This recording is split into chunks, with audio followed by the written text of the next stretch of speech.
Ya, pusat pertandingan melawan juara dunia Argentina akan menjadi momen bersejarah bagi Indonesia. Karena untuk pertama kalinya skuad Garuda menghadapi tim ranking 1 dunia. Namun kini juga muncul sejumlah kekhawatiran dan yang pasti harus diantisipasi oleh PSSI demi kelancaran jalannya pertandingan Indonesia kontra Argentina 19 Juni mendatang. Kita langsung akan membahasnya bersama pengamat sepak bola sekaligus koordinator Save Our Soccer, Akmal Marhali. Mas Akmal, selamat malam. Selamat malam, Afiani. Salam sepak bola. Iya, mau membahas soal persiapan tapi tadi CG yang muncul Messi belum tentu main. Nanti kita bahas. Kita akan bahas dulu pertama soal bagaimana Anda melihat pertandingan Indonesia kontra Argentina ini. Seberapa penting dan bersejarah sebenarnya laga Indonesia kontra Argentina ini? Ya, yang pertama ini David lawan Goliat ya, di mana juara dunia 3 kali melawan juara SEA Games 3 kali. Nah, kalau bicara melawan Argentina, sebenarnya kita sudah pernah melawan Argentina pada 1979 di Tokyo, Jepang, di Piala Dunia U20 yang sejatinya harusnya digelar saat ini di Indonesia tapi batal gara-gara kepentingan politik praktis yang terjadi sehingga dipindahkan Piala Dunia U20 ke Argentina. Ketika itu Indonesia kalah 5-0 dari Argentina, 3 gol dicetak oleh Ramon Angel Diaz dan 2 gol dari Diego Armando Maradona yang kemudian terpilih sebagai pemain terbaik dan Argentina juara Piala Dunia U20 ketika itu. Dan kali ini yang datang ikonnya adalah duplikat dari Diego Armando Maradona, yakni Lionel Messi. Harus diakui bahwa magnet dari kedatangan Argentina ini bukan karena dia juara dunia kalau menurut saya, tapi karena faktor Lionel Messi-nya. Nah, ini yang menjadi catatan penting, karena itu orang pastinya akan punya keinginan besar untuk menyaksikan Argentina kalau ada Lionel Messi-nya. Dan itu kemudian sudah dijawab oleh AFA, Asosiasi Federasi Sepak Bola Argentina, dengan mencantumkan nama Lionel Messi sebagai salah satu dari 27 pemain yang dibawa pelatih Solani ke Tour Asia, dalam hal ini ke Cina dan ke Indonesia. Cuma permasalahannya adalah apakah Messi akan main atau tidak. Ini yang akan menjadi tanda tanya. Kenapa? Kalau sampai tidak main, ini akan mengecewakan mereka yang beli tiket untuk menonton Lionel Messi. Apalagi harga tiketnya, kalau bicara sejarah, ini adalah harga tiket termahal sepanjang sejarah sepak bola Indonesia. Karena itu akan menjadi tugas berat buat panitia pelaksana andaikan Messi tidak bisa bermain atau tidak mau main. Ini sudah ada sejarahnya di sepak bola dunia saat ini, di Asia Tenggara khususnya. 2 kali Lionel Messi ikut ke tur dalam kegiatan di Asia Tenggara, 2 kali juga Messi tidak main. Yang pertama pada 10 Agustus 2013, di mana Barcelona datang ke Malaysia untuk melawan Malaysia Selection. Ketika itu Barcelona menang 3-1 di Stadion Shah Alam, dan Messi ada di lapangan tapi tidak main karena merasa lapangan yang dipakai tidak memenuhi standar dan memungkinkan dia bisa cedera. Yang kedua, jadi itu jadi catatan 2017, kita juga ya. Betul. Soal kondisi lapangan, soal keamanan dan lain-lain.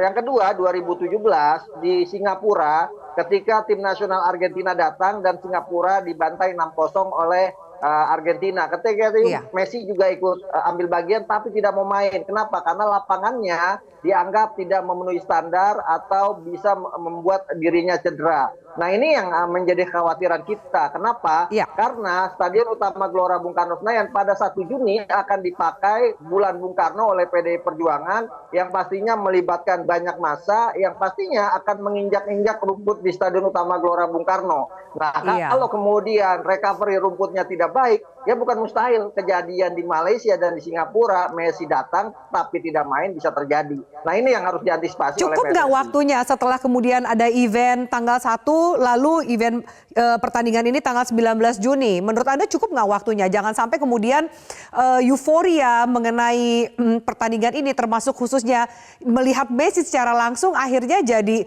harus pupus karena urusan teknis di lapangan. Betul, dan kalau bicara waktu sejatinya sih cukup 14 hari untuk kemudian pemulihan recovery rumput. Cuma permasalahannya akankah rumput seperti kerusakannya standar gitu sehingga 14 hari bisa selesai. Yang dikhawatirkan adalah banyak massa yang masuk ke dalam lapangan, dalam hal ini rumput stadion utama, kemudian diinjak-injak dan akan membuat rumput stres. Nah, ini yang butuh recovery rumput cukup lama, bisa 2 sampai 3 minggu. Nah ini problem, karena itu kita harus mengingatkan ini kepada yang akan melaksanakan event bulan Bung Karno pada 1 Juni, kita berharap tidak kemudian menginjak-injak rumput stadion sehingga nanti pertandingan antara Indonesia melawan Argentina bisa digelar sesuai dengan rencana, termasuk mainnya Lionel Messi. Oke, ngomongin soal tiket, harga tiket sudah dirilis, harga termurah 600.000, paling mahal sekitar 4,250 juta rupiah. Yang dijual hanya 60.000 tiket. Menurut Anda ini kurang banyak karena melihat antusiasme yang ada, atau sebenarnya cukup demi banyak alasan termasuk pertimbangan keamanan, termasuk antisipasi dari calo tiket, ini seperti apa? Ya, kalau bicara 60.000 tiket, kalau lihat kapasitas Stadion Utama Gelora Bung Karno Senayan itu sekitar 78.000. Artinya ada 16.000 kursi yang kosong. Dalam tanda kutip kosong ya. Tapi saya melihatnya kemungkinan 16.000 ini akan dibagikan kepada sponsor-sponsor yang yang akan menopang pendanaan kehadiran Argentina. Karena kehadiran Argentina ini mahal. Match fee-nya saja 5 juta dolar atau 73 miliar rupiah. Itu kalau seharga pembangunan stadion Kebogiro di Boyolali yang hanya menghabiskan 53 miliar. Artinya lebih mahal membayar Argentina dibanding membangun satu stadion.